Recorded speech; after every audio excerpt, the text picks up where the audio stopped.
सबैजनालाई मेरो स्वागत छ है। आज मैले बडा मिठो गीत ल्याइदिएको छु तपाईहरुलाई। यो धेरै पुरानो गीत हो है। यो सालको पाता टपरी गासेर भन्ने।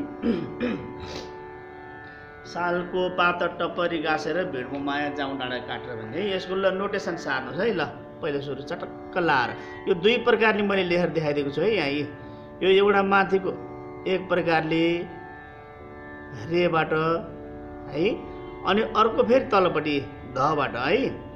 यो दुई प्रकारले बजाउने भनेर यो एउटा सार्नुहोस् अनि अर्को यो तलको सार्नुहोस्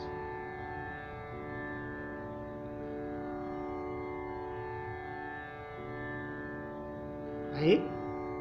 यो अब 2/4 बिट छ कहरुवा ताल है त। यो अनि हेरेर अनि मैले दुईटा अहिले के गरेको छु स्केल डी बाट बजाएको छु, तर बाँसुरी एउटा सी को युज गरेको छु, एउटा एफ को स्केल बाँसुरी दुईटा युज गरेको छु। एउटा सी को गरेको छु, एउटा एफ को गरेको छु है। स्केल चाहिँ डी बाट गइराखेको छ। अब तपाईलाई आफूसँग धेरै स्केलको बाँसुरी छैन भने जुनसुकै बाट गर्नु, नोटेसन दिएको छु यसो हेरेर गर्नु होला। यो के हो जस्तै रेबाट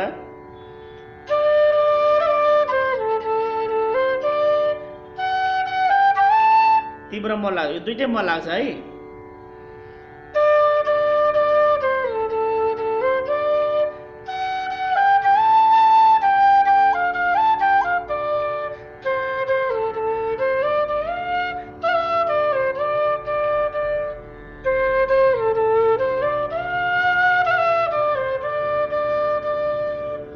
यो है, यो गीत सुन्नु भएको होला है।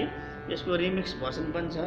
अनि यो धेरै पुरानो गीत हो। यो सालको पाता टपरे गासेर भेडभो माया जाउँ डाँडै काटेर पानी तालैमा मलाई बोलाऊ है जाने बेलैमा। मैले ल तपाईँहरू सबजनालाई बोलाइदिएँ आज। ल पानी तालैमा भनेर ल राम्रोसँग गर्नु होला। मेरो तपाईँहरू सबैजनालाई शुभकामना छ। ल धन्यवाद। आज मिठो गीत सिकाइदिए, धेरै पुरानो मिठो गीत यो है। बाँसुरीमा बडा उड्छ। हामीले खुब पहिला खुब सिक्ने बेलामा यस्तै बजाएको हो। तपाईँहरूलाई पनि मिठो हुन्छ। सजिलो नोटहरू छ है, केही पनि छैन। ल धन्यवाद। ल